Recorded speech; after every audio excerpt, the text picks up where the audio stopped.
चलो चलो गाड़ी साफ कर दो तो धूल गर्दा उसका। आओ निकल जाएगा। लाओ चाबी दो जी। गाड़ी साफ करना है। और क्या।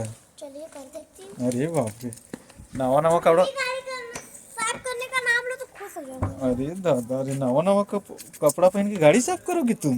हाँ। बाप रे कहो कू कहो किस्मत ही कैसी है कैसी। गरीबन वाला काम करना पड़ता है। अरे मम्मी दादी हो दादी तुम। क्या हंस के आ रही हो जी। किस्मती जब ऐसी घोड़ी बनी है तो यही करना पड़ेगा। तुम गरीब हो कौन कहेगा तुमको गरीब नवा नवा कपड़ा पहनी हो।